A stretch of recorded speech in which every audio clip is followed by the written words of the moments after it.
Welcome to the Sports Angle on PR Connections Radio, the voice of the media. I'm your host, Ian Riccelli. It's going to be a great episode, number 11 of this show, here being on the Voice of the Media Network. And on today's show, I have a special guest coming on. I've been watching your content. I really like what you're doing out there, and had to bring you on to Sports Angle on PR Connections Radio. Introduce yourself to the audience. Tell people who you are. Thank you so much for having me on. I really appreciate that. My name is Damian Adams. I am a host of a podcast called The Real Deal with Damian Adams, along with another podcast I do called The Third and Three Podcast. The Real Deal with Damian Adams is my solo baby, is my project. And on that podcast, I cover the NBA, NFL, and boxing. A lot of times it's just me, ranting and raving, giving you all the thoughts from this crazy mind on those three sports, but I also do have guests on. And a lot of times when I have those guests on, it's great conversations from anybody across the country that are sports fans that love those three sports like I do. And you're going to get some laughs, some serious talk, and everything in between on The Real Deal with Damian Adams. And the Third and Three podcast is a football-based podcast. Like the NFL is the foundation, but we go anywhere and everywhere. I do that show along with Nikki Guest and Jason Fearman. We all three just are NFL heads. We love the sport. And you get three different perspectives, right? You have a 49ers fan and my guy Jason, a Giants fan, and my girl Nikki, and I'm a Saints fan. So you have three very different perspectives from three different parts of the country on this show. And Jason does a great job of hosting the show and keeping me and Nikki on track. Me and Nikki can go everywhere, go crazy. Jason does a great job keeping us on track on football, but then we get to have these crazy conversations about everything else. You get a little trivia. You're going to get some laughs, we'll dive into some very serious topics as well. So both The Real Deal with Damian Adams and the Third and Three podcast are my podcast, my baby. So please go subscribe to those if you're looking for good sports content. All right, there you go. And since this show, the Sports Angle on PR Connections Radio, is based in Las Vegas, Nevada, it's the sports entertainment capital of the world, the sports betting capital of the world, the insert you name it capital of the world is here in Las Vegas, Nevada. Obviously, we got to kick it off. We got to focus on the Las Vegas Raiders because there was two big stories that came out recently. The first big one was their workout with Colin Kaepernick. First time in a couple of years, he's finally gotten a workout with an NFL team. The last one was with the Seattle Seahawks a couple of years ago. And I will say that they said that it was a good workout. The Las Vegas Raiders, they weren't trying to be very vague with it, but they did like what they saw. So I have to ask you, and I'll ask all the audience who's watching around the world, when it comes to the Las Vegas Raiders being a backup quarterback, do you think that they would be willing to sign Colin Kaepernick? Yeah, I think they would be willing to sign him. You look at the history of the Raiders franchise, they've been one of those franchises that's been ahead of the curve when it comes to diversity, right? First black head coach. They had one of, if not one of the first minority people to be in the front office. Like they've been ahead of the curve when it comes to just making those decisions. And when you look at Colin Kaepernick, it's been so long. I can see where maybe his skills have deteriorated, and I can see how maybe the workout may not go well or didn't go well. But if it did go well, I can see them giving him a shot and having him as a backup. And it's also important that you have someone there that's established as the guy, right? Because if Colin Kaepernick got signed to Seattle, for example, Drew Lock isn't the guy. He's not somebody who Seattle fans are excited to have as the guy. So if you have Kaepernick there as a backup, as soon as Drew Lock has one of those bad games where he throws 2 or 3 interceptions, everybody's going to be calling for Colin Kaepernick. Derek Carr has established himself as the guy. You guys gave him a big contract. So you know Derek Carr's a starter. So if Kaepernick comes in, there's no threat there. So I think that's important for a team if they want to sign Colin Kaepernick to have a guy established as the guy, and Kaepernick could be there as the backup. And also the Raiders last year did use Marcus Mariota in some packages where they were able to use athleticism. If Kaepernick is still athletic enough to do that, I can see them using them in some packages here and there. So I wouldn't mind signing that off. And I've been saying this for the last 3 years, and I actually said this last week, actually when it was on to a similar topic. But when it comes to Colin Kaepernick, I said, if you give him a workout, give him a tryout, and see how he does. If he can still perform at an NFL level, if he still has the talent, then bring him in. But if he didn't, then you know what? You shake hands, you part ways, and it's done and over with.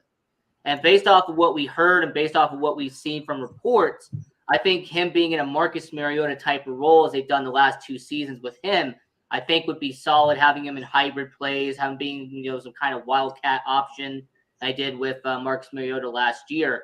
So when it comes to Colin Kaepernick, you also got to remember, you brought up a solid point.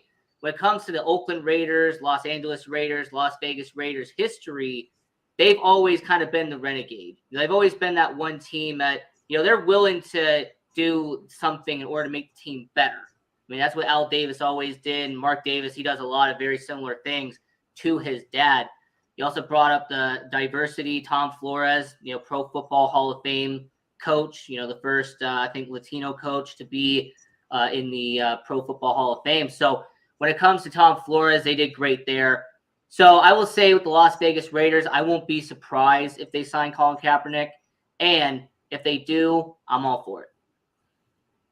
Yeah, no, I definitely agree with that 100%. And yeah, we're doing the Las Vegas Raiders conversation here on the Sports Angle on PR Connections Radio. The second biggest topic that came out of here in Las Vegas is because of David Njoku. Now, David Njoku, tight end, Cleveland Browns, they gave him a nice payday earlier this morning. Gave him 4 years, $56.7 million, made him a top 5 tight end in terms of pay. But now that leaves the Las Vegas Raiders in an awkward position because Darren Waller is one of the best tight ends we've seen the last 2 seasons. He's going to want to get paid soon. So I guess the question isn't when they're going to pay him, but the question is when it comes to Darren Waller, is he going to get paid top 5 tight end money? Is he going to get paid on the Mark Andrews, Travis Kelce, George Kittle? Is that where he's going to be put? I think he has to be put there eventually. Like if it's not this year, then it'll be next year. Eventually, he has to get that top 5 money because, like you described, he's one of the best tight ends in the league, and that offense depends on him heavily. Now you guys do have a new shiny weapon now in Davante Adams, so it won't all be on him. But the reason that Davante Adams, the acquisition, is going to be so important, is going to work so well, is that you have Darren Waller there. The weapons with Adams, Waller, Renfro, the fact that you guys have those amount of weapons is what's going to make Adams work so well. If you didn't have a Waller, then next thing you know, you have the double coverage on Adams. And he's not open. He's not making the impact that you want him to make. But because you have Darren Waller there, along with Renfro, of course, now that opens up Adams for one-on-one coverage. Or if he is double covered, now Waller and Renfro go crazy. So I think that Waller definitely deserves that money. If not this year, that's fine. But eventually he definitely has to get paid, and you're going to have to pay him a lot. So it's actually better to do it sooner than later because the sooner you do it, the better the contract's going to be later on. We all know how the NFL works. Every year, contracts go up and up and up. And next thing you know, that contract that you thought was crazy a few years ago is a bargain, right? Like happens every year. It's Dak Prescott's contract now. It doesn't look that crazy when you compare it to Patrick Mahomes' contract, right? Like it doesn't look as bad. So when you have that contract talk, it's better to do it sooner than later. And we're talking about the Las Vegas Raiders here on the Sports Angle on PR Connections Radio. We're here with Damian Adams from The Real Deal with Damian Adams. And when it comes to Darren Waller, I do agree that they should pay him sooner than later. $14 million, $15 million per year. But one thing that the Raiders, I believe, are now going to have that they didn't have in recent years is that they're going to have, 2 options. Kansas City, you had Tyreek Hill and you had Travis Kelce, and it was near impossible to guard both. If you double team Hill, Kelce was going to be open. If you double team Kelce, Hill was going to be open. And it's similar with San Francisco. I mean, you saw it last year because of how much of a hybrid Deebo Samuel was, that left George Kittle to kind of, pick up the mess. So I think having Darren Waller and having Davante Adams, who I think is one of the best wide receivers in the NFL today, having a top wide receiver and a top tight end is great for the Las Vegas Raiders.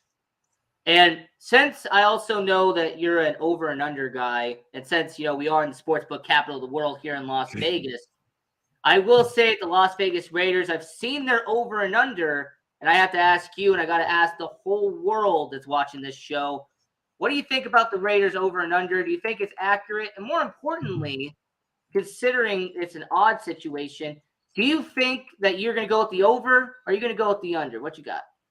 So what is the Raiders over under set at right now? I haven't done my NFL over unders yet. Right now, I believe it's at 9.5. Last time I checked, they're over and under with 9.5.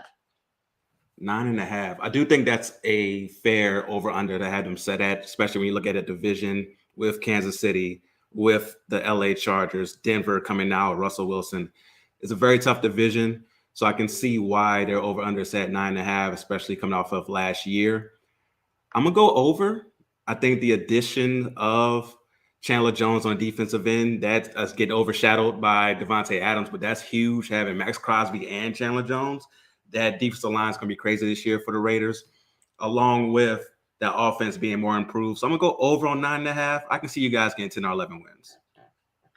Now, when it comes to Las Vegas and when it comes to the situation that's going on there, I will say that with the Raiders, the reason why I'm hesitant to go with the over is because of Josh McDaniels. Because Josh McDaniels being a new coach and having a new play style and the chemistry and the game planning, I've noticed when a new coach comes in, one of two things happens. Either they light up the entire league, they take over, they win a division, they are having the best streak in all of existence, or the first year is where they kind of work out all the kinks. There's going to be some roadblocks, some mistakes they're going to make, and then later on they fix them. So because of that, that's why I would take the under with the Las Vegas Raiders. I could see him going 8-9. I could see him doing something like that because you got to understand with it being a new coach and really a new coaching staff where they pretty much fired everybody from the John Gruden era. I say that I will take the under with the Las Vegas Raiders. Okay, I definitely can see your reasoning for that. I do think McDaniels is a good hire. He's one of those situations where he went through the fire of being a head coach before, and now with the chance to be a head coach after all those years learning under Bill Belichick.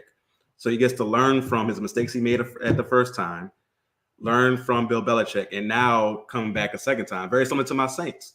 Dennis Allen, unfortunately for your Raiders, that he didn't work out too well when he was a coach there, but he got a chance to learn under Sean Payton for all these years, and now he's getting a second chance. So I believe that second chance after years of mulling over those mistakes that you made really gets you ready. So I think that McDaniels is going to have a good year, but I definitely can see your hesitation on the over for sure. And I know your Saints, they're an 8 when it comes to the over and under. They're exactly at 8. So what about you? I know you're a Saints fan, so we'll talk about them for a second before we get to the next topic. But what about them? You going to go with the over and under? I like the over a lot for the Saints. And it's not just a homer pick. When you look at the team, we went 5-2 last year before Jameis Winston got hurt. Our defense was phenomenal. It got better, right? We added Tyrann Mathieu. We added the safety from the Jets, Marcus May, who's very underrated because he played on the Jets. But he's very good. So you think about the defense getting even better. The offense, adding Jarvis Landry, Chris Olave, Michael Thomas. Like, people forget that's an addition this year because he was not healthy the past 2 years. So you get those weapons along with Alvin Kamara. Jameis Winston was not turning the ball over last year, had 14 touchdowns compared to only 3 interceptions. So he comes in with that same mindset of not turning the ball over.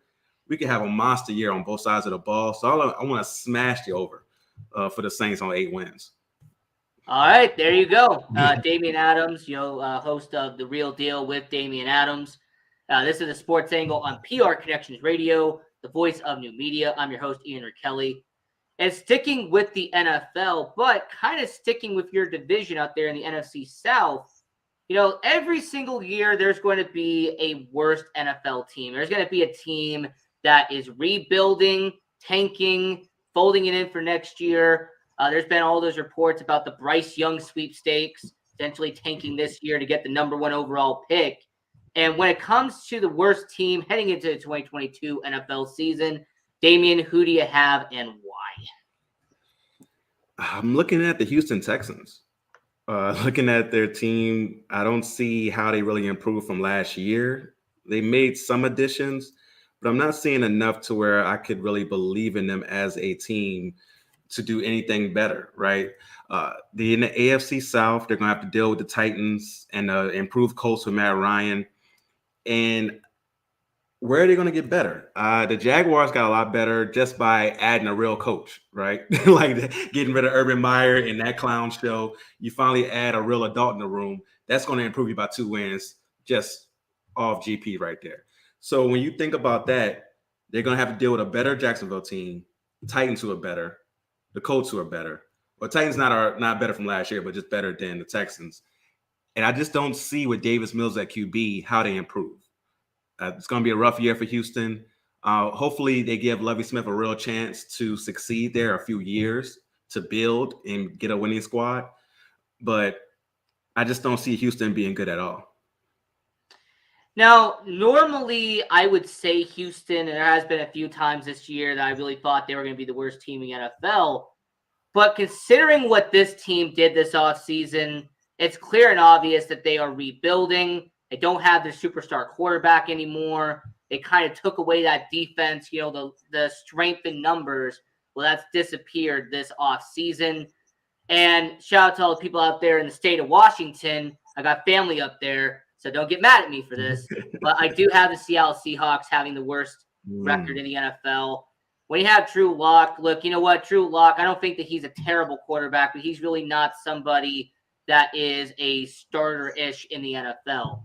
I mean, when it comes to NFL quarterbacks, there are tiers and there are levels to being an NFL quarterback.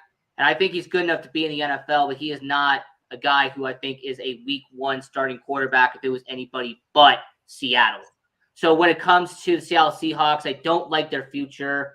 And I'm going to say I won't be surprised if they have the number one pick and they end up getting Bryce Young from Alabama, who a lot of people are saying is going to be number one next year. Okay. Now I'm not mad at that pick at all. I can see Seattle definitely struggling this year. That division is tough too. LA, like it's gonna be tough there in the NFC West. So Seattle is a really good pick to be the worst team. And before we transition over onto the basketball side, there's one last topic in the football world, and it's on the college part. And there has been a report that has come out that University of Georgia, they're preparing to make Kirby Smart one of the highest paid coaches in college football. And he won a national championship. He did a lot of obligations for Georgia this past couple of years. But considering how much money Nick Saban gets, considering how much money the top coaches in college football get, do you think that Kirby Smart, they will make him, the $11 million, $10.5 million head coach? You see that being a possibility? I definitely do. Right. I grew up in SEC country. Football is everything down there. And if you have a team that's consistently winning, especially challenging Nick Saban in Alabama and bringing it to them, you're going to pay that coach. You want that coach to stay as long as possible. You're going to do whatever it takes to keep him around.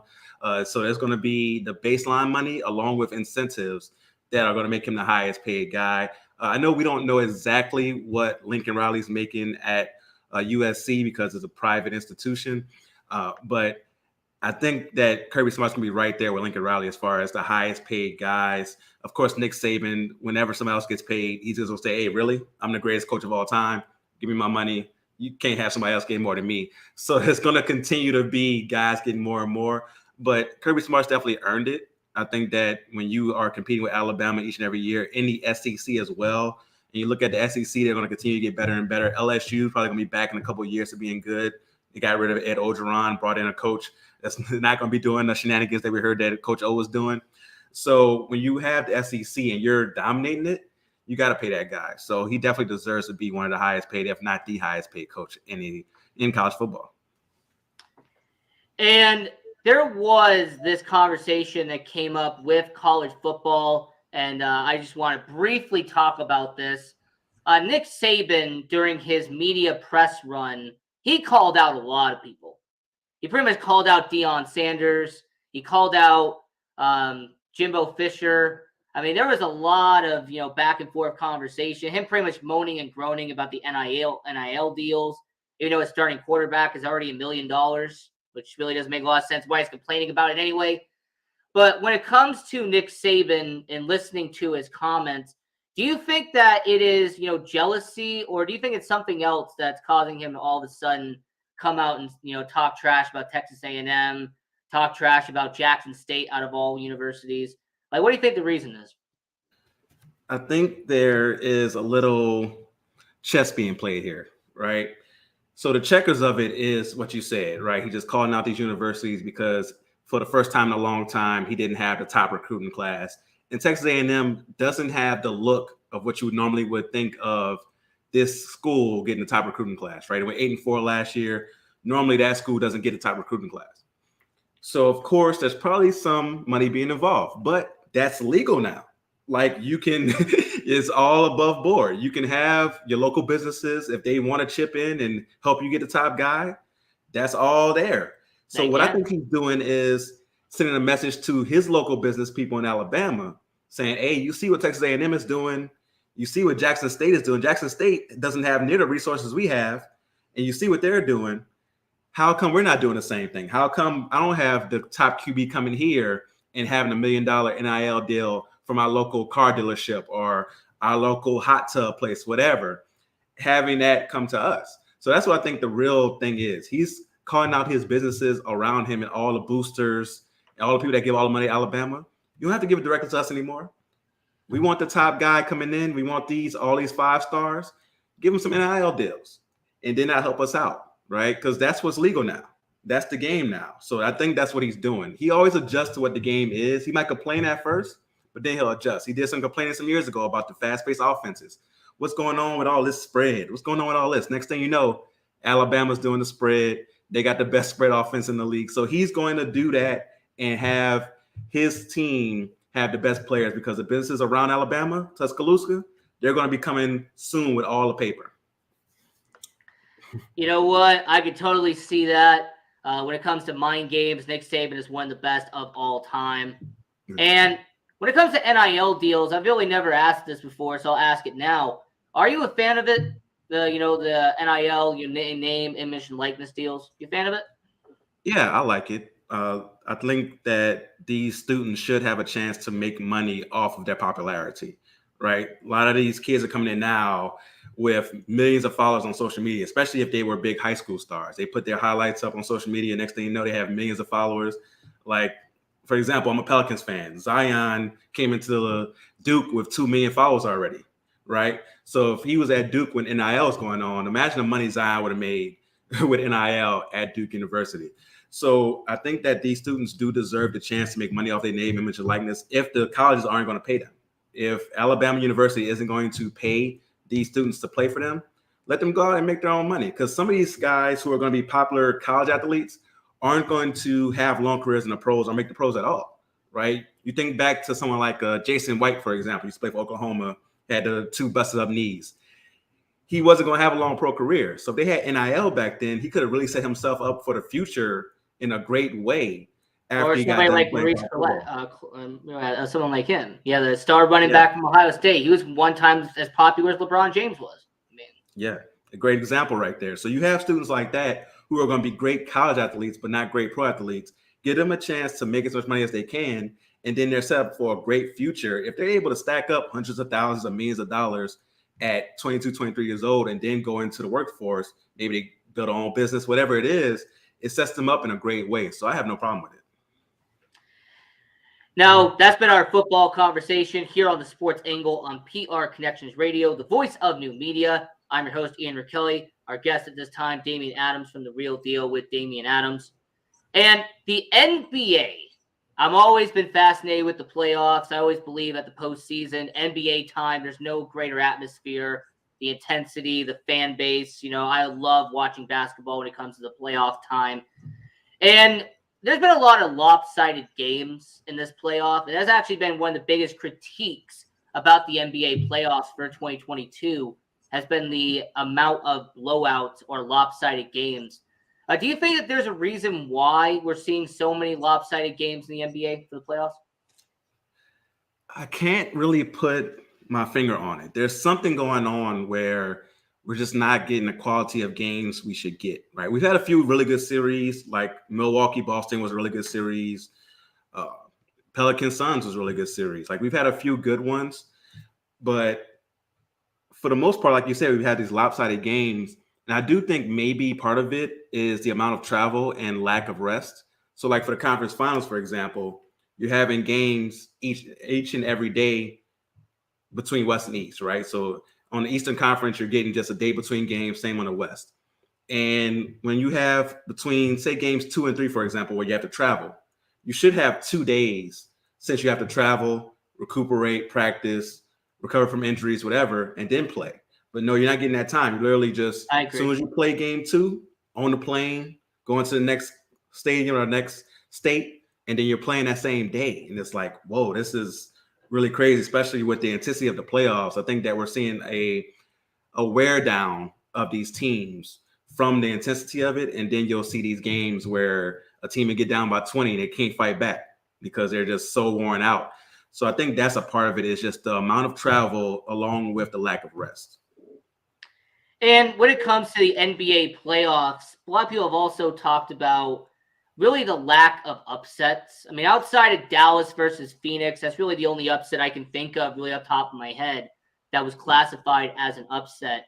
Now, I've always made the argument that, if you have all top seeds in the NBA playoffs, that's not necessarily a bad thing.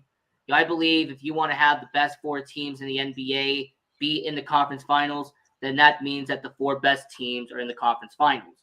But there are sections of the fan base that does believe that you do need upsets, you do need an underdog to root for. Where do you lie on that? Are you somebody that's for the underdog, or are you somebody who wants to really see the best teams at the end of the day? I think a mixture of both is the perfect combination, the perfect recipe. That's when you have the NCAA tournament. That's why it's so popular. You have those Cinderella stories, but at the end of the day, you're going to get your North Carolinas, your Dukes, your Kentuckys, but you're going to have those Cinderella stories along the way that you can root for. You're going to have, the Rhode Island University and stuff like that you can root for along the way. So I think with the NBA, because you have a best of 7, it eliminates those upsets for the most part, right? But every once in a while you're going to get them, and that's what makes it more special, that it's rare. So when you have an 8-1, like way back in the day when the Nuggets beat the Supersonics in the series, back then it was 5 in the first round, though. But when you have those upsets, it really makes you appreciate it more. And I think that's what really brings it. I think even when you have a close series, like I mentioned my Pelicans earlier, we played the Suns in the first round. We were the 8 seed, they were the 1, and we pushed them to 6 games. That was exciting just to have that fact that, oh my God, they might upset the Suns, really? Just that push alone makes it exciting. So I think it's a perfect mixture that you need, like an upset here or there, but eventually you want the best teams playing the NBA Finals. Now, we always have our social medias open. If you want to be in the chat, if you on Twitch, if you want to be part of the conversation, go right ahead. And someone mentioned about the Los Angeles Lakers, hiring Darvin Ham to be their new coach. They announced that earlier. And I want to know from you, because I have an opinion on it as well. But Darvin Ham officially the new head coach of the Los Angeles Lakers. Are you for it? Are you against it? What do you think about it? I love the move. I hate the nature in basketball, the culture to recycle coaches all the time. And I'm not against somebody getting a second chance or maybe even a third chance. But by the time that coach is to his 3rd team or 4th team, you know his story. You know what the movie is, right? You know how it's going to end at this point. You know exactly what's going to happen. Like a couple years ago, the Pelicans hired Stan Van Gundy. And I just hated the move so much because we saw him on 2 or 3 teams at that point already. We knew what the story was. He's going to come in, he's going to yell, he's going to try to establish defense, and then the team's going to get tired of him after 2-3 years. We already knew what the story was. With Doc Rivers, we know what the story is. He's going to complain about the refs. His voice is going to be hoarse. We know what's going to happen with Doc Rivers already. So with Darvin Ham, you get new blood, new energy. I was surprised that they hired a rookie head coach for such a veteran-laden team, because usually with those teams, you want a veteran coach that they respect, that they know has had success before. So I'm surprised they took that risk, but I'm glad they took that risk and gave Darvin Ham this chance, because you never know what could happen with a new head coach that's been under other great coaches, like with Willie Green, for example, for the Pelicans. He's come from the Monty Williams tree and been under other great coaches. So he's learned from them and now implemented that style along with his own style to the Pelicans, and now their future looks bright. So maybe the same thing happens with the Lakers. So we're talking about the NBA here on the Sports Angle at prconnectionsradio.com, the voice of new media. Now, I actually don't like the move because of one reason. It's not about Darvin Ham. It's more about the Lakers itself. Understanding the Lakers, understanding, what they are as a management, I'm actually really shocked he didn't go after a big name because they're the Lakers. They're the legacy. They are the blueprint. They are the prestige of the NBA, the most titles in NBA history. And when it comes to the Lakers, I've also noticed that when they have a rookie coach, his leash is a lot shorter than any other coach in the NBA. If he had gone to the Charlotte Hornets, which was actually been rumored that that's who he was going to go to if he wasn't hired, I think that actually would have been a better fit for him because of the fact that the Charlotte Hornets, there would have been a longer period to have him, actually build some success. What I'm fearful for is that if he doesn't, have this team be winning by year one, then halfway through year two, they're just going to yank him right out. They're not going to really give him the time to actually develop the team and actually build up the chemistry and the playbook and the strategy. They're not going to be able to do that because the Lakers organization is a legacy franchise and they want to win now. No, I definitely can see your reasoning for that and why you think that way, especially with the Lakers. And that's why I like the move, because it's the opposite of what they normally would do, right? And outside of winning that championship in the bubble, the last 10 years, what has the Lakers' success been, right? So I think it's time for them to move outside of what they normally do and do something different. And so that's why I like the move. Is that something different? You're bringing in new blood, new energy. And it's a guy who played in the league. So LeBron literally played against him. So it's somebody who they know and they respect. And he's going to bring in something new. He's going to bring in accountability on defensive end. Darvin Ham, that's what his steez in the NBA. He's going to be a defensive guy. He's going to dunk on you. He's going to be very intense. He's going to bring that to the Lakers. Now, can his roster implement his coaching style? That's the big question, right? Because he's going to want you to be very intense on defense, fly around the floor. I don't see these veterans flying around the floor and doing those things. So it's going to be tough for him to implement his coaching style the first year. But I think as they rebuild the roster in years to come, hopefully they give him that leash like you were talking about. If they give him that leeway and they rebuild the roster to his liking, I can see him being very successful. And for all my Canadian audience and for all the people who watch me for the hockey side of it, to pretty much give you a comparison, it's similar to the Montreal Canadiens. The Montreal Canadiens, they fire coaches so frequently because they are a legacy franchise. So, yeah, for all my Canadian audiences that watch, the Sports Angle on PR Connections Radio, first off, thank you for watching. But secondly, I just had to give you that comparison just so you would kind of understand what I'm saying there. Like, they're so similar to Montreal, just like the Lakers organization. They really don't have a long leash. So that's really been my one main concern. But I do see your point, and I understand what you're saying. It's a different move than what they normally do. And I think that the Lakers, if they do it properly, will end up being a good franchise. We just have to think they actually make the leeway. They actually trust what's going to happen. Yeah. So the NBA conversation here on the Sports Angle on PR Connections Radio. We're here with Damian Adams from The Real Deal with Damian Adams. I'm your host, Ian Rakelli. And the interesting situation going on in Portland right now is a conversation that I think we should really be talking about because there is a possibility of new ownership. The current ownership of the Portland Trailblazers, they're on the way out. Obviously, there's going to be billions of dollars that are going to be transferred over, hand over fist. But when it comes to the Portland Trailblazers, there is the discussion about if the team gets bought, will the new ownership relocate? Will they move out of Portland and try to go to a different media market, maybe go to a market that they've already been to in the NBA, but are good enough now to be back in the National Basketball Association?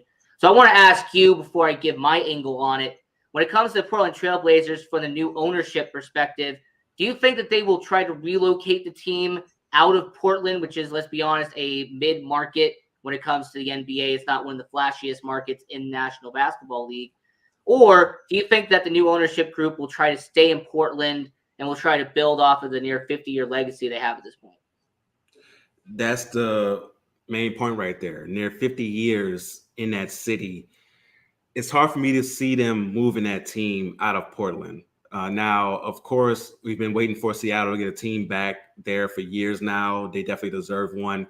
And the support there will be absolutely crazy once they finally get a team there. But it shouldn't come from Portland. It should come via expansion.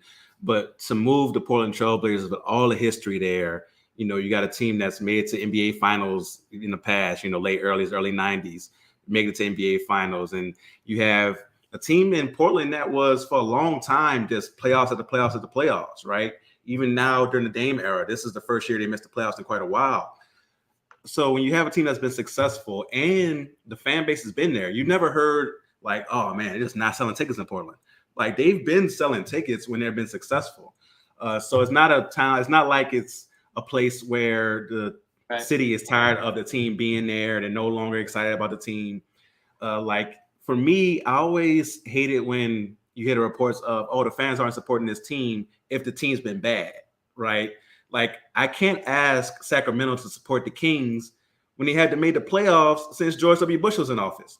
I can't really be mad at you for not going to the games. So you have to give us a good product to go to the games. So I think that the new ownership group should try to stay in Portland and give them a good product. That fan base loves the Trailblazers. Like they love Damian Lillard. They love that team. And I think that they just have to rebuild. Now, do I think they should probably keep Damian Lillard? Probably not. I think it's time for a full rebuild, and they should go ahead and do it. They already got rid of CJ McCollum. Thank you as a Pelicans fan. I appreciate it. But I think it's time for them to rebuild, but stay in Portland. That fan base, they'll go through a couple of bad years with you to get back to being a title contender for sure. And, I understand that whole situation, but the reason why I could see it happening is because of the fact that I don't think the new owner is going to have as much ties to Portland as the family that owns it is. Now, for anybody who doesn't know, Paul Allen, he owned the Portland Trailblazers and the Seattle Seahawks. Unfortunately, he passed away. His sister now owns Portland and Seattle. She's openly said that she is planning on keeping the Seattle Seahawks. That isn't going anywhere. But she did say that it is a very likely possibility that she will sell the Portland Trailblazers in the next 6 months. Now, if it is going to stay on the West Coast, obviously Seattle, San Diego, Las Vegas, there's a lot of good potential on the West Coast. But the reason why I think they're going to move from Portland is just based off the fact that whoever the new owner is, they are most likely not going to have that attachment. They're not going to have that loyalty to Portland like the Allen family did. The Allen family, they loved Portland. They treated Portland like it was their own family. So that's the main reason why I actually kind of disagree, and I think they will relocate just because of the fact that the new ownership group will most likely not have the same loyalty that the Allen family did. Oh, man. I can see where you're coming from. I just hope they don't get moved. Because, like I said, that fan base doesn't deserve to lose their team. They've been loyal. They've been supporting. If that team's good, they're there. If that team's just okay, they're there. Like, they're going to show up. So hopefully they don't move from Portland. And if I have to put on my tinfoil hat real quick, shout out to all my Canadians out there. But I would love to see a team in Vancouver again. The Vancouver, if everybody's ever watched Vancouver Canucks games, they're there every single game. They're some of the most passionate fans, whether you like them or not. They're some of the most passionate fans in sports. You had the Vancouver Grizzlies for a good amount of time. Then they relocated to Memphis. So I actually say if they want to move to Vancouver and take Portland and move them over there, I wouldn't be opposed to it because we really have been building up that Canadian market ever since the Toronto Raptors won that NBA Finals. Canada has been treating basketball with a lot of love lately. So I wouldn't be against it. Okay. Nah, Vancouver, I love those throwback jerseys. I have me a Mike Bibby one from back in the day. But they wouldn't be the Grizzlies, though. So it'll be, what would their name be? What would the colors be? That'd be very interesting to see if we get a team in Vancouver. But I do think a second chance with that fan base in Vancouver would be warranted. I just hopefully it doesn't come at Portland's, just at their fans' expense, So I just hopefully we get a team there eventually. Because we do have enough talent out there now with the way the NBA is blowing up to have more than 30 teams. So maybe we get to the point where we have 32, 33, 34 teams maybe. And that's when Vancouver can really get into the fold there. Well, speaking about adding teams, that's a great segue into the next segment here on the Sports Angle on PR Connections Radio. We're here with Damian Adams from The Real Deal with Damian Adams. NBA expansion, there has been the report that has come out recently that by 2024, the NBA is planning on expanding 2 more franchises into the NBA, adding a 31st and 32nd team, kind of, adding up to the NFL on that perspective. And the report that has come out is that Las Vegas, we're here in the sports entertainment capital of the world, Las Vegas, Nevada, and Seattle are the 2 cities that are the front runners to get the expansion cities in the NBA. So this is going to be a 2-part question. First off, do you like the idea of expansion in the NBA? And secondly, if it's not Seattle or Las Vegas, is there any other city that you think would be great for an expansion team in the NBA? Interesting. I do like the idea of expansion on the first part of your question, because right now I feel like the NBA is as talented as it's ever been, right? And you have so many teams that have a guy they can get behind as their superstar. So because of that, you can have more teams added and not think that these teams are just going to be terrible forever. Like, of course, expansion teams, it takes a while for them to get going and get gelling, but they can draft one guy out of college or one guy from overseas, and next thing you know, they take off. So I definitely think that the NBA is due for expansion. I definitely like Las Vegas and Seattle as the 2 teams. If there was another city, you mentioned Vancouver as one, that's a good one for sure that you can add into there. And I'm trying to think of maybe somewhere middle America. I feel like middle America kind of gets left out when it comes to these situations. We always think about the East Coast, West Coast, but middle America kind of gets left out when it comes to this.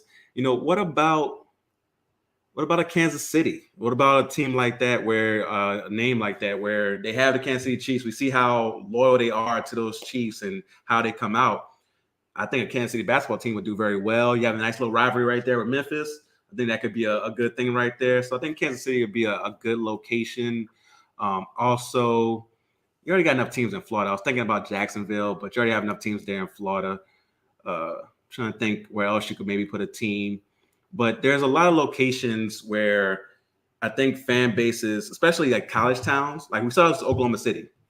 A lot of people wouldn't have thought of Oklahoma City as a team, place where you can put an NBA team and be successful, but they love the Thunder. And even through this down period, they're still supporting them. So I think you think of like a big college town that doesn't have a team yet. That could be a place. Like, I'm struggling to think of it off the top of my head now, but a big college town where they don't have a team yet, and maybe you can see that success that OKC and the Thunder have had there. And, I do like the idea of NBA expansion. I actually think expansion in total with sports, I always think is a good idea. NFL, NHL, NBA, MLB, WNBA. I always think it's a good idea to expand the leagues. Mm-hmm. When it comes to like cities, Seattle and Las Vegas are the front runners. I'm a big supporter of Vancouver. But I actually think, kind of going back to the idea that the NBA had originally, which was trying to put them in as major big cities as possible. But you got to understand that New York and Illinois, they have, some of the biggest markets. They have some of the biggest, fan bases out there. So adding a second Chicago team, I mean, hey, there's two Chicago teams in Major League Baseball.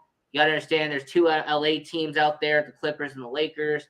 So having 2 Chicago teams or having 2 New York teams, I think that would be a solid idea because of the fact that the NBA would be adding to another major market. Let's also consider the fact that there's so many boroughs in New York that you kind of picking one of those 5 and having another team be there. I think that would be a solid move.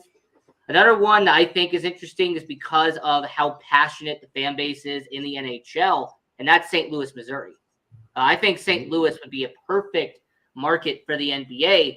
You got to remember back then they had the Spirit of St. Louis, which unfortunately folded, but the 2 owners ended up making billions of dollars off a little deal they did with the NBA that made them a lot of money at the end. So when it comes to the NBA, I think adding it to a big market is actually what they probably will try to do. So regardless if it's Seattle, Las Vegas, Vancouver, St. Louis, or if they try to add a second Chicago team, something like that, I think that adding an expansion team would be great. Okay. Now, I definitely can see where you're coming from on that, especially with the big markets. My only fear is you don't want that second team just to be the little brother and not be represented well, right? With the Clippers, for a long time, they just were that team over there. I don't know who that team is over there wearing the red and blue, but it's all about the Lakers until eventually they became good, the Chris Paul, Blake Griffin era, into now what we have with Kawhi and Paul George. Chicago, I understand they do have two baseball teams, but they've had two baseball teams for a very long time. So both the White Sox and the Cubs have been able to establish their fan bases. Everyone in Chicago loves the Bulls. So I don't know if a second team comes in, will that team get any love? I don't see anybody leaving the Bulls to go and be with the new team in Chicago. New York already has Brooklyn, and Brooklyn is still trying to establish themselves apart from the Knicks. Even though Brooklyn's way better than the Knicks, and the Knicks haven't been consistently good for a long time, they have such a stranglehold on the fans of New York. It's hard to establish Brooklyn as that brand. So I think adding a second team to a market like that is kind of tough. But I do like the Kansas City idea, or the St. Louis idea, excuse me. Having a team in St. Louis, St. Louis Rams were supported there when they were good. During the Kurt Warner, Marshall Faulk, greatest show on turf era, that team was supported very, very well until they started being bad.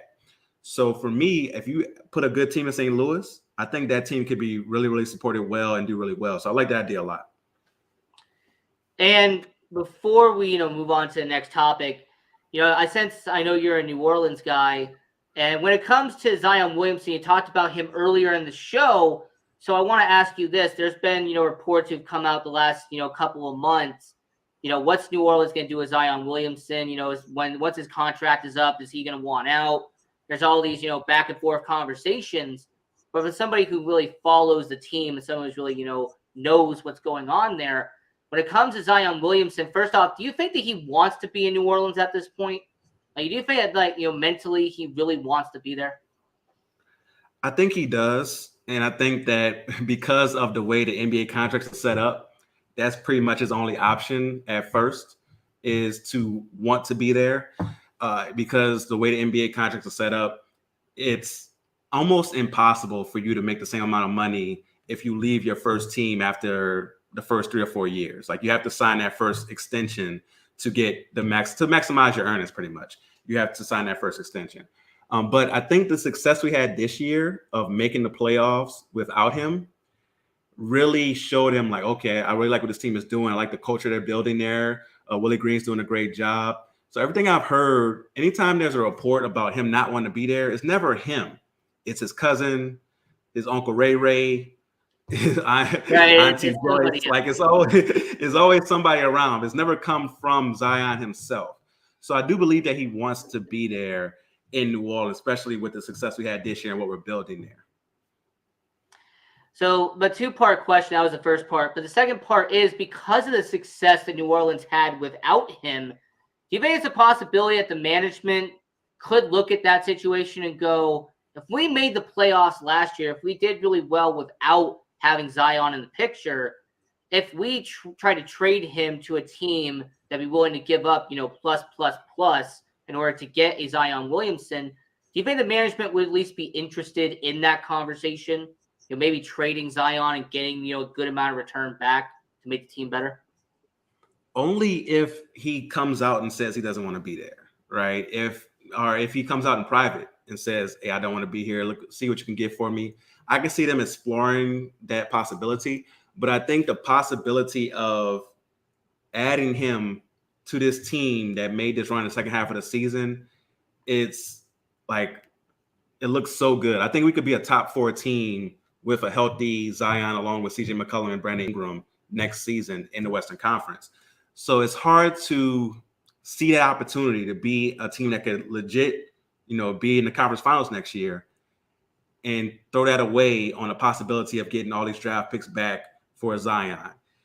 And it's going to be something that's not going to be smooth. I'm going to say that now, trying to implement Zion into this offense now after having a whole year being used to Brandon Ingram being the guy and CJ McCollum being number 2. It's going to be tough to implement him. But once they do that, I can see this team just taking off. So I think it's going to take a lot. It's going to take Zion saying he doesn't want to be there and somebody throwing the whole house at us for us to trade Zion Williamson. That was talking about the New Orleans Pelicans here on the Sports Angle on PR Connections Radio. I'm your host, Ian Kelly. We're here with Damian Adams from The Real Deal with Damian Adams.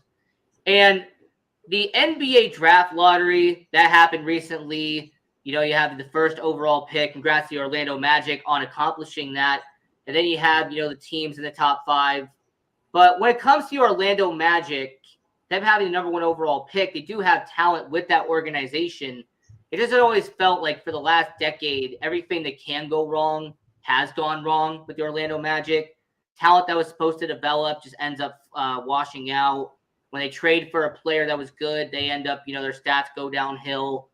It just really feels like the Orlando Magic kind of been in neutral for the last decade.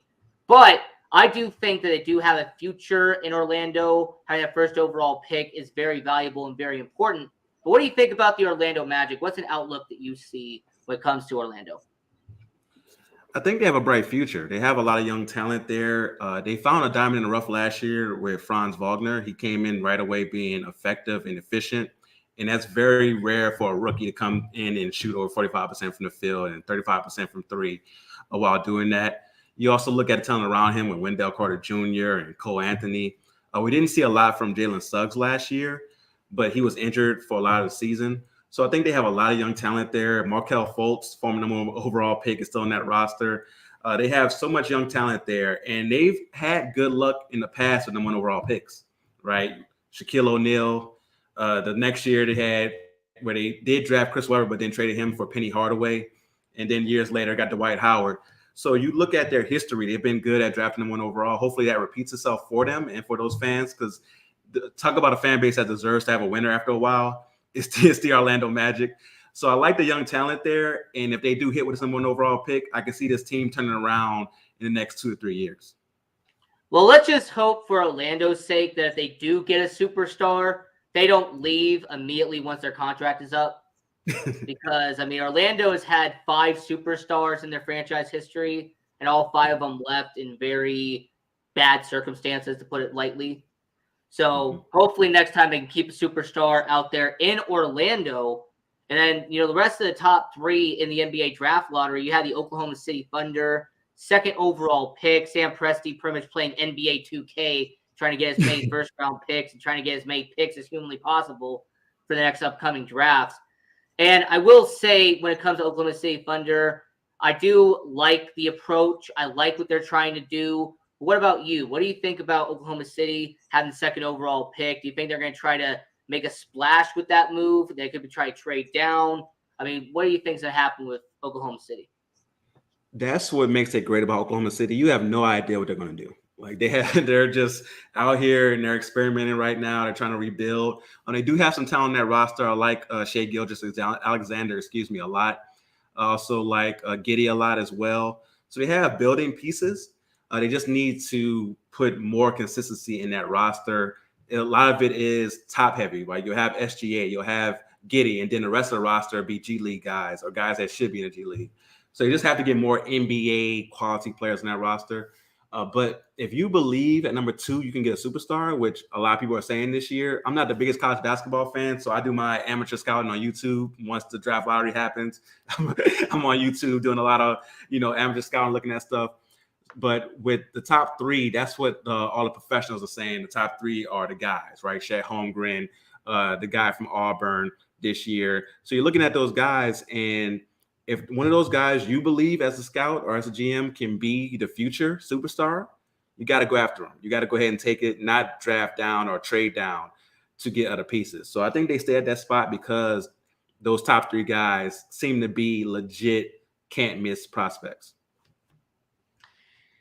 Now, I do believe that Chet Holmgren, I think he will be the number 1 overall pick. I've seen a lot of reports come out that he'll either be number 1 or number 2. I like Jabari Smith out of Auburn. I think he's going to be a solid big man in the NBA. And then Keegan Murray from Iowa. It's really going to be dominated by big men really in the first 5 picks. And speaking of that 3rd overall pick, you have the Houston Rockets. And when it comes to faces of the franchise, it feels like when one leaves, they find their replacement from the draft. They had Ralph Sampson. They've had Hakeem Olajuwon. They had Yao Ming. They've had James Harden. They pretty much build a lot of their teams from the NBA draft, and them having the 3rd overall pick. I like Keegan Murray. I think he'd be a solid pick there. But when it comes to Houston Rockets, I like their future. They have some solid pieces already in the wings. But what do you think about Houston? What's your outlook for them? I like what they're doing so far. They need to go ahead and get rid of the veterans that don't want to be there. There's no reason to have that black cloud over you as a franchise, right? John Wall, why is he still there? Like, you paid him over $40 million to sit at home last year. Must be nice, but there's no reason for him to be there. He has a player option this year for $47 million. You know he's going to go ahead and opt into that because it just makes all the financial sense in the world. Once he opts in, buy him out. You're not going to get anything for him. Accept that. Accept that you're not going to get anything for John Wall. Buy him out and go ahead and move forward. Eric Gordon. You probably can get something for Eric Gordon because he's still a viable player off the bench, can score for you. Solid shooter. So, yeah, exactly. So a team that is looking for someone like that to be a veteran presence on their team may give you a second round pick or a late first round pick for Eric Gordon. Go ahead and trade him away and build around these young guys. Build around Jalen Green, Kevin Porter Jr. I don't know if you keep Christian Wood around, but if Christian Wood is still there, then you have those three as your building blocks along with whoever you draft this year. So I think Houston has a chance to build something nice there if they do it in the right way. And we're getting towards the end of hour number 1 here on Sports Angle on PRConnectionsRadio.com, the voice of new media. I'm going to be over on the second hour talking about hockey, but we're going to have a couple minutes left here in the first hour. So, Damian, when it comes to the NBA, the one last question I do have is you talked about John Wall, him, potentially being bought out. And another point guard who was great in his prime, one of the best point guards in the NBA at one point, that a lot of people have been talking about, maybe trading him, maybe buying him out, maybe trying to get him, to, get out of the contract they currently have him is in Los Angeles, and that is Russell Westbrook. Now, I have to ask you, as we're getting towards the end of hour number 1, do you think that Russell Westbrook is going to be on the Lakers next year, or do you think that the report could be true that the Lakers are going to try to find a way to either trade him or buy him out, or try to restructure his contract in any way? It's going to be tough because he has a player option as well, and his is for, I believe, around that same amount as John Wall, like $47 million. So no one in their right mind is turning that down, especially after a down season. Like, he's not going to find that money on the open market. So he's going to opt into that player option. So for the Lakers, do they run it back because they believe, I can see from their standpoint, they're like, okay, we were hurt all last year. LeBron missed time. Anthony Davis missed all the time in the world. We're bringing in a new coach. Maybe we bring in some younger pieces around these three guys, and we have a whole different team.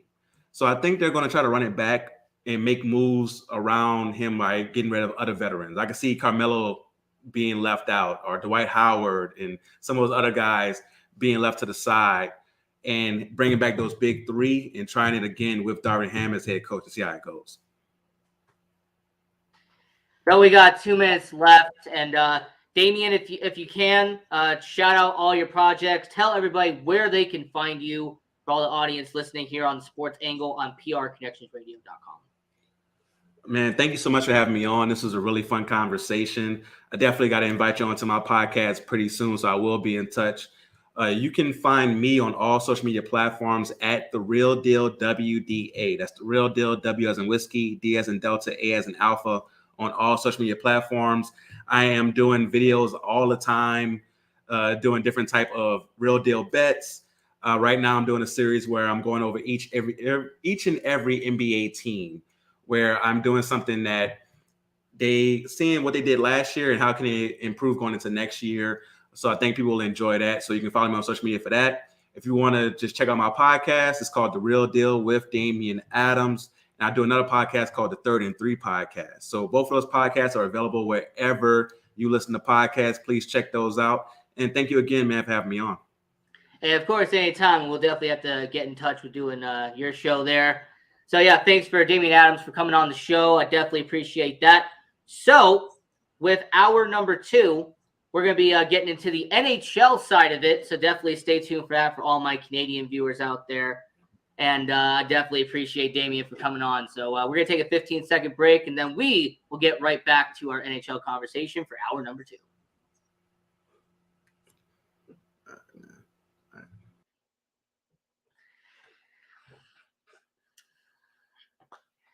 And welcome back to the Sports Angle on PRConnectionsRadio.com, the voice of new media. I'm your host, Ian Rickelli. This is going to be our number 2 of the episode 11.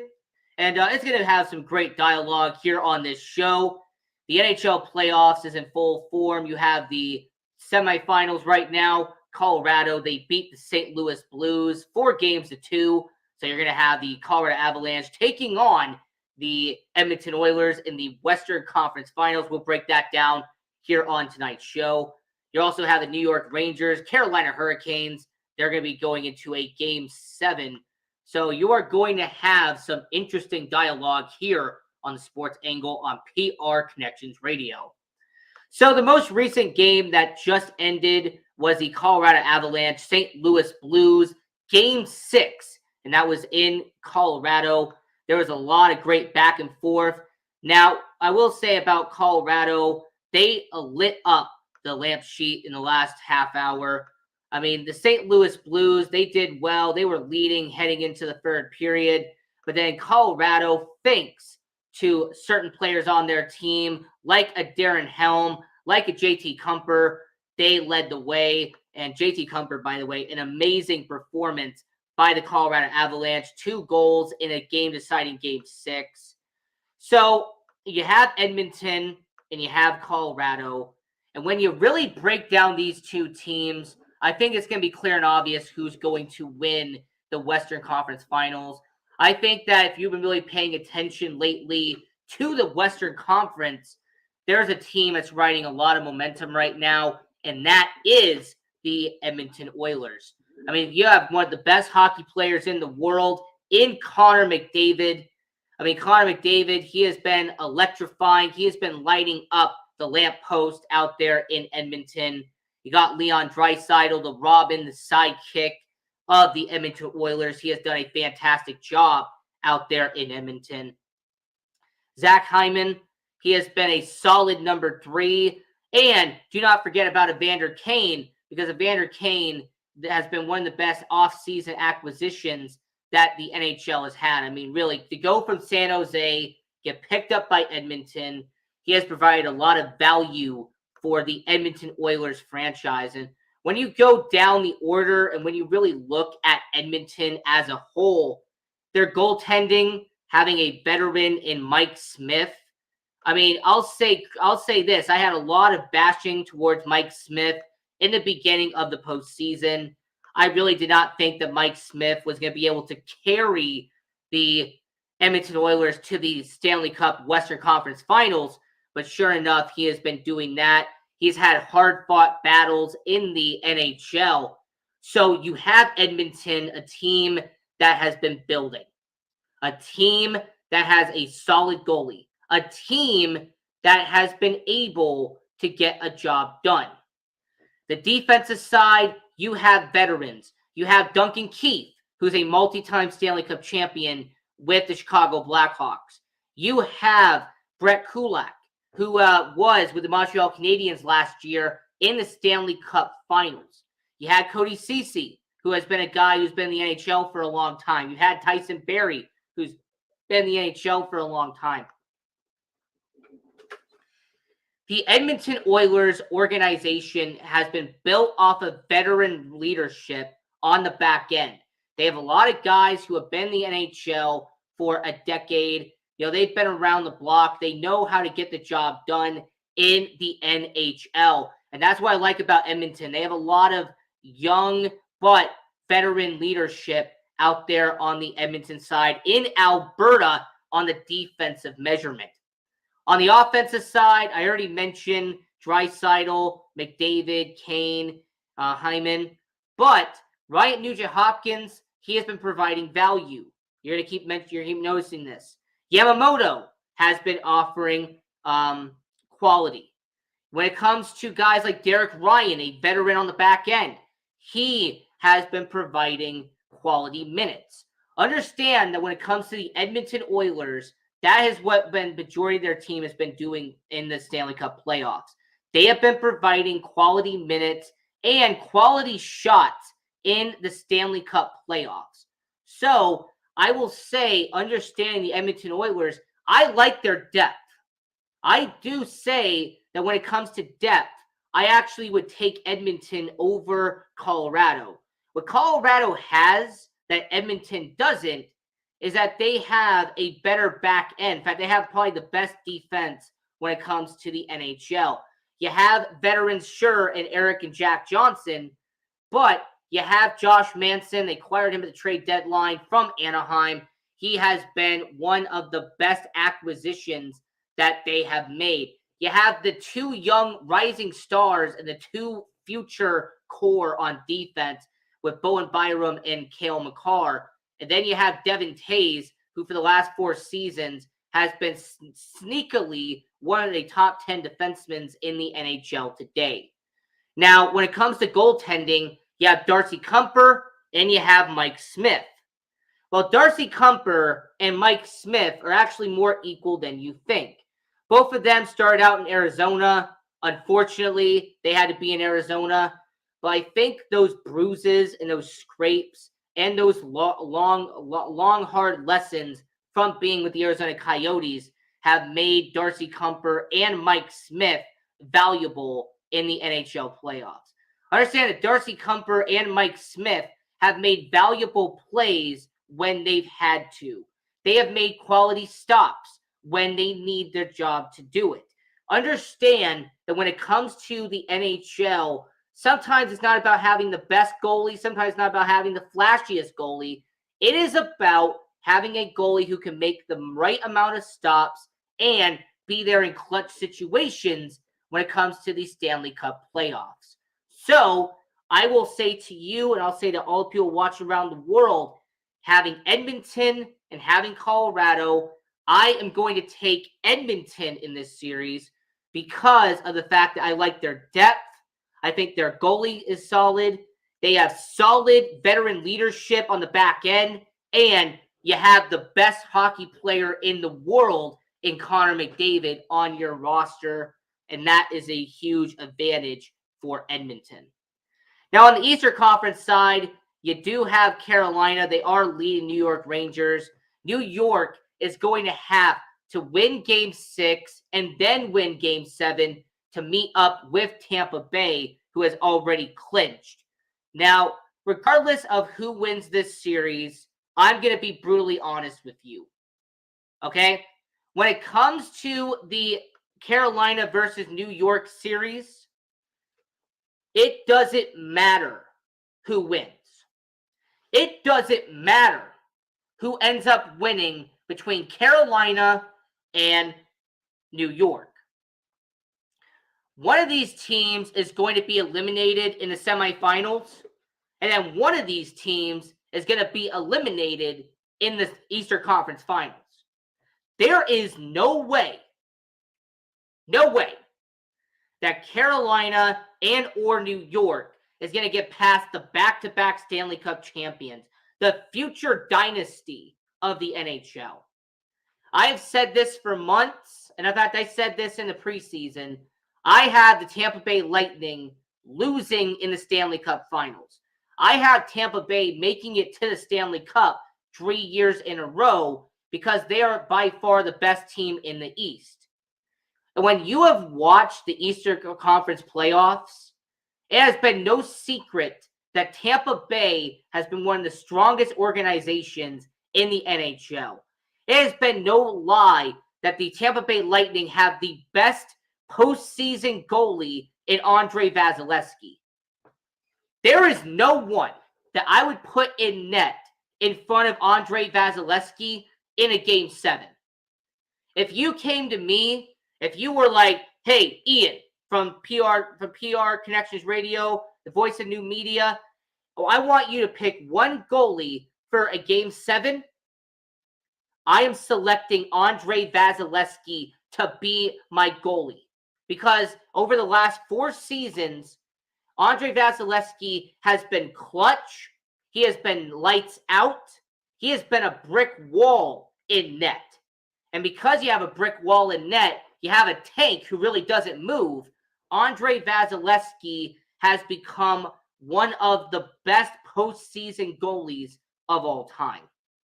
So I have Andre Vasilevsky and Tampa Bay Lightning they're going to beat whoever comes out of Carolina versus New York.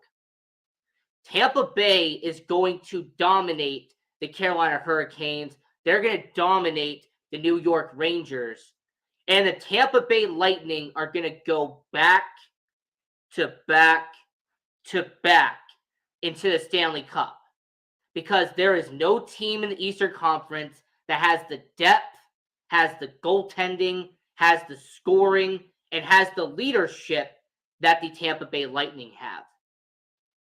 There is no team in the NHL that has the championship experience like Tampa Bay does. There is no team in the NHL that has a veteran coach who has won like John Cooper has out there in Tampa Bay. So you can forget about the Eastern Conference. I'm not even going to sweat it. Understand that the Eastern Conference is going to be Tampa Bay and is going to run through the Amalie Arena. All right, the Amalie Arena is going to be in the Stanley Cup Finals for the back-to-back-to-back Stanley Cup.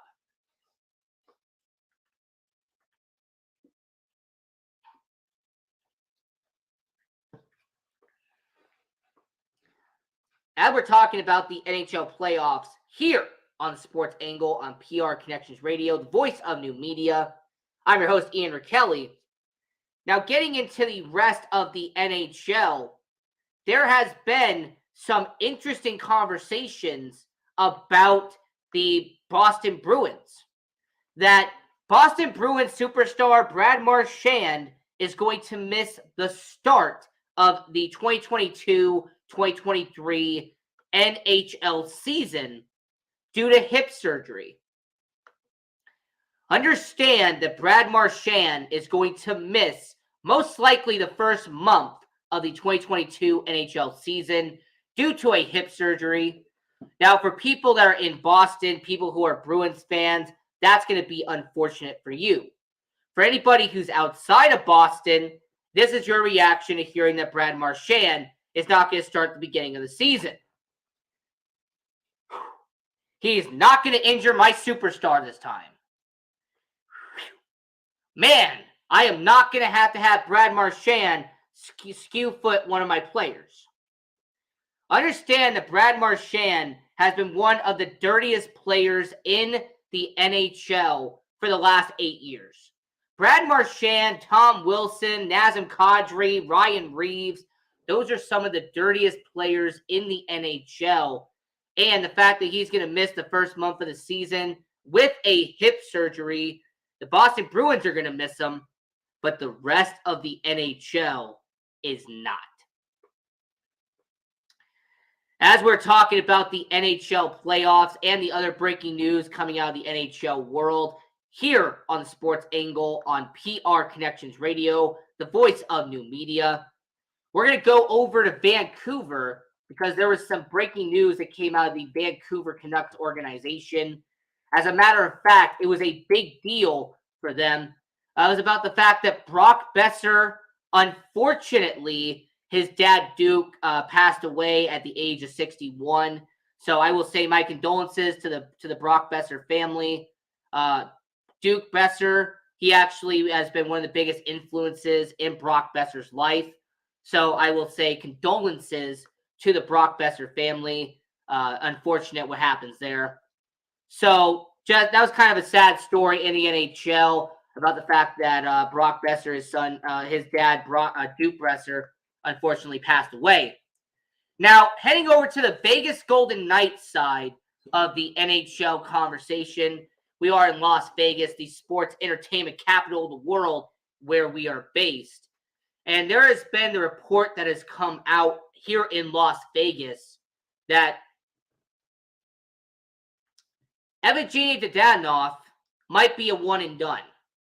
There has been a report that has come out that the Vegas Golden Knights are interested in trading Evgeny Dadonov this offseason. That they are going to want to get rid of his $5 million cap hit towards their salary. Now, there are pros and there are cons to why the Vegas Golden Knights are going to try to do this. The two pros to getting rid of Evgeny Dadonov is this. The one pro is that you're going to shed $5 million off your salary cap. The pro of getting rid of that contract is that you could be under the cap and you are not going to be over the extension like they are now. Understand the Vegas Golden Knights today are $1.1 million over the salary cap. All right, they have the second biggest salary in the NHL right now. Okay, there's really no other team outside of Montreal that has to deal with the cap hell the Vegas Golden Knights are going to have to do this offseason. So that's the first pro, is that if you get rid of Evgeny Dadonov, that's $5 million off your cap hit, and you will be under the salary cap ceiling that the NHL has set. The second pro is that the Vegas Golden Knights will be able to re-sign one of their young players by getting rid of Dadonov. Understand that Evgeny Dadonov, getting rid of him would maybe allow them to sign Nicholas Waugh. Getting rid of him would be able to sign somebody like a Nicholas Hague. Would be allowed to have them give a contract extension to somebody that the NHL needs when it comes to the Vegas Golden Knights. Understand the Vegas Golden Knights have young talent on their roster. They're just most likely not going to be able to afford them with the current salary that they have at the moment. So that's the two pros to getting rid and or trading Evgeny Dadonov, is that you could get rid of $5 million on your cap hit, and you'll be able to sign one of your young players by getting rid of his contract. Now, the two cons of getting rid of Evgeny Dadonov is, one, you already tried this and failed miserably. The Vegas Golden Knights tried to trade Evgeny Dadonov to the Anaheim Ducks at the 2022 NHL trade deadline. The reason why the word tried is in there is because of how accurate it is. Understand that they tried to trade him to Anaheim, the deal was finalized, and then the one catch is that because of the fact that the 10-team no-trade list was violated, it was voided and Dadonov was returned to Las Vegas. So the goose egg that happened at the NHL trade deadline is the reason why he will not be traded. And the reason why a con to having him traded is because it'd be the second time in 5 months that the Vegas Golden Knights are going to trade Dadonov.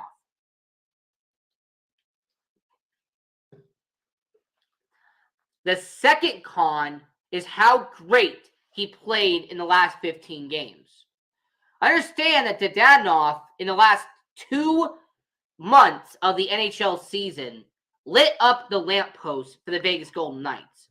Understand that when it came to Evgeny Dadonov, his last 2 months with the Vegas Golden Knights, he put up stellar numbers.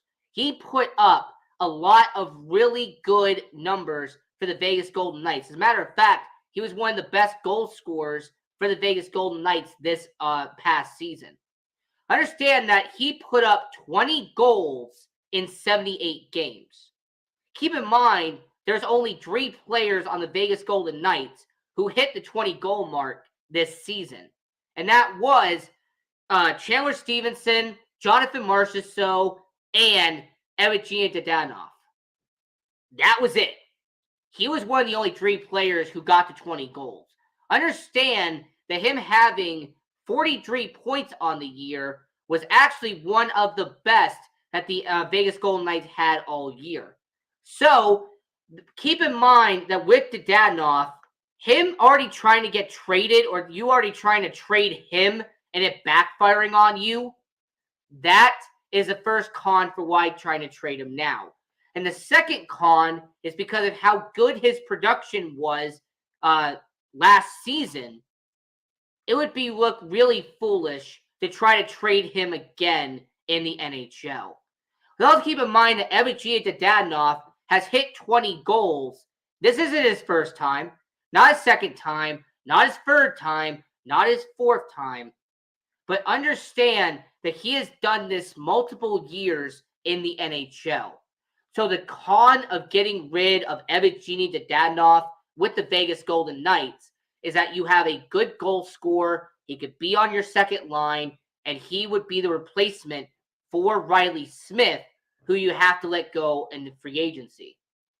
Understand that with Riley Smith moving on as an unrestricted free agent, that will now allow Evgeny Dadonov to be on the top 6 out there in Vegas. Have him be on the same line with Marchessault and with Karlsson. Because that first line is going to be Pacioretty, Eichel, and Stone. That's already been well established that that's going to be your top line. Pacioretty, Eichel, and Stone. Now, yes, it would be great to bring back Riley Smith, but you're probably going to have to get rid of one or two players to make the cap situation work. So regardless if it's Dadonov or if it is Smith, you're going to have them be on the second line with the anchor of a contract, which is William Karlsson, and your best goal scorer in Jonathan Marchessault. So the Vegas Golden Knights, there is going to be this really interesting situation. So you do agree to not trade him, but is he worth getting rid of several young players? The answer is no. I actually do believe that the Vegas Golden Knights are going to trade somebody. I just don't think it's going to be Dadonov. I really believe that the Vegas Golden Knights, they could get rid of a William Karlsson. Maybe they'll get rid of Keegan Kolesar. Maybe get rid of a Riley Smith. I could see this organization going down that road and getting rid of some of those players. Getting rid of a Dylan Coghlan, who's going to be a free agent, 24 years old. One of the worst plus-minus the Vegas Golden Knights have every single year when it comes to defense. I've said this on my show, and I'll say this on the show again. I confidently say that the Vegas Golden Knights, they're not going to make any big moves. Instead, they're going to make smaller moves that will impact the team. Getting rid of William Karlsson, yes, from a fan base perspective, Vegas loves William Karlsson. All right, his first 2 seasons made him a legend here in Vegas. Him scoring 78 goals pretty much in his first 2 seasons solidified him as one of the best goal scorers in the Vegas Golden Knights history. However, you can't deny that William Karlsson in his 12 goals last year is not worth the $5.9 million they're going to pay him until 2027. So, because of that fact, and because of the fact that when it came to William Karlsson, him having less goals every single year, that makes him an availability. As a matter of fact, I'm going to say to you that when it comes to the Vegas Golden Knights, I would rather keep the Dadonov, move Chandler Stevenson back to his actual position, and have your top 6 be Pacioretty, Eichel, and Stone, followed by Marchessault, Stevenson, and Dadonov. I actually believe that if you have Karlsson gone and you unfortunately have Riley Smith join someplace else, that is $10.9 million you don't have to talk about anymore. You're going to have your best goal scorer in Jonathan Marchessault. You're going to have your best puck handler in Chandler Stevenson. And you're going to have one of the most consistent 20-goal scorers in Evgeny Dadonov on your second line. This is going to be my angle. It's going to be controversial here in Las Vegas. And there's going to be some people who are pure loyalists to the Misfits. They want the Misfits to stay here for the rest of their careers. You're going to hate me for this. But I would rather buy out William Karlsson, let Riley Smith walk, and have a second line consist of Chandler Stevenson, Jonathan Marchessault, and Evgeny Dadonov. I would rather have a top six where my second line is a 20-goal scorer, 20-goal scorer, and a 30-goal scorer. Now, I want all people in the chat down below if you agree or disagree with me, and that's fine if you do. But I think long-term, the Vegas Golden Knights should move on from the misfit line, move along from the KSM line, and have it be your best goal scorer in Marchessault, your best puck handler in Stevenson, and your most consistent goal scorer in Dadonov be on your top six. I like Karlsson. I love Riley Smith in Vegas Golden Knights. He was one of my favorite players when he got here, but business is business. I will understand if the Vegas Golden Knights part ways and let Riley Smith go to Detroit. I will understand if the Vegas Golden Knights, go their separate ways and he joins the New York Rangers. I will be okay with that because you got to understand at the end of the day, it is a business. And because it is a business, you're not going to have emotions be at 100% all the time. So that's my declaration with the Vegas Golden Knights, is that I would rather have a great second line with a 30-goal scorer, a 20-goal scorer, and a 20-goal scorer versus having the sixth year in a row of a line that consists of a 30-goal scorer, a solid puck handler, and a guy who has gone downhill every single season. Hey, look, it's harsh. I'm just being honest. I would rather take consistency over I'd rather take consistency over passion. I would rather take three guys who can help us win a championship versus loyalty. That's just me.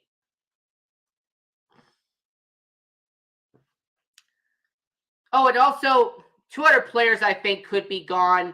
I did say Keegan Kolesar, mainly because they already have a guy who could be like Keegan Kolesar. In the AHL, they have this guy named Jermaine Luen, and he is a monster. Like, I've seen the Henderson Silver Knights in person. I've gone down to the Dollar Loan Center. It's a phenomenal arena out there in Henderson. I've even been to the Lifeguard Arena on Water Street. Phenomenal. Jermaine Luen is this 6'5", 250-pound beast that they have in the AHL. He likes to get his hands dirty. He crashes people into the boards. He scores the occasional goal. If I'm the Vegas Golden Knights, I actually would move on from Keegan Kolesar, and I would bring in Jermaine Luen to be his replacement on the bottom six. So I would get rid of Keegan Kolesar. I would get rid of William Karlsson. I would move on from Riley Smith, as much as it pains me as a Vegas Golden Knights fan. And I would move on from Laurent Brisebois and Dylan Coghlan. Because Brisebois was brought in as a backup and then has been replaced by a better backup in Logan Thompson out here in Vegas. Dylan Coghlan is just been a team with too many young defensemen. And when you have too many young defensemen on an organization, one of them is inevitably going to get dropped. And because one of them is going to get dropped, I say that having Dylan Coghlan, who's only making $760,000, I see him being that guy. So, as we're getting towards the end of the show here on the Sports Angle on PR Connections Radio, I'm your host, Ian Rickelli. I want to give a shout out to the WNBA. I want to talk about the Las Vegas Aces and how incredible their run has been.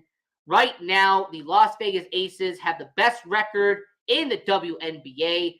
They have won 5 straight games. They're 7-1 on the year. To me, Wilson is one of the best basketball players in the world. She's definitely been a spotlight for the Las Vegas Aces.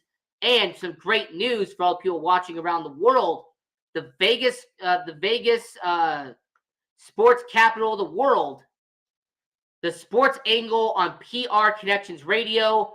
We are going to be at the Las Vegas Aces game on Tuesday, 7 p.m. You're going to have the Connecticut Sun taking on the Las Vegas Aces. That's going to be on 7 o'clock Pacific, 10 p.m. Eastern. Your host, Ian Rakelli, the Sports Angle. We are going to be at that game, and it's going to be a great experience. I actually think that it is going to be an amazing situation. I really do like the WNBA. I have a lot of respect for the WNBA. So going to the Las Vegas Aces on Tuesday night, May 31st against Connecticut, the 7-1 Las Vegas Aces are going to try to win 6 in a row, and the Sports Angle is going to be there. We're going to be able to watch that game. Now, I want to give a quick shout out to all the shows on prconnectionsradio.com. Shows like We Got the Power, Voices of Humanity, Defenders of Finance. There are so many great shows here on the PR Connections Radio. And I will say, I got a lot of respect for all the people watching around the world. And for Damian Adams, thank you for coming on the show. Go watch all his content, The Real Deal with Damian Adams.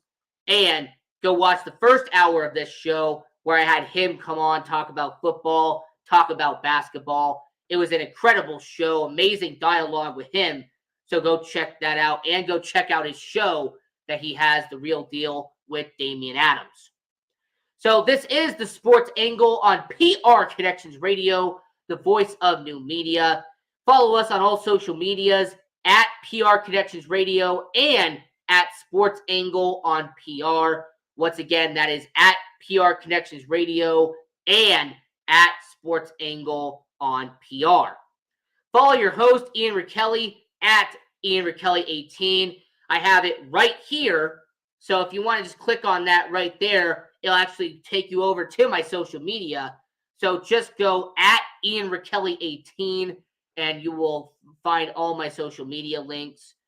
We are on Facebook, YouTube, Instagram, Twitter, TikTok, Snapchat. We're on it all here on the Sports Angle on PR Connections Radio. And until next time, this was episode 11 of the Sports Angle on prconnectionsradio.com, the voice of new media. We're going to have a great episode lined up for you next week. That will be episode 12. But until then, this has been a great episode. We will see you next time. Have a fantastic weekend. Have a great Memorial Day weekend. Go have an amazing time with your friends and family. And until next time, have a good one.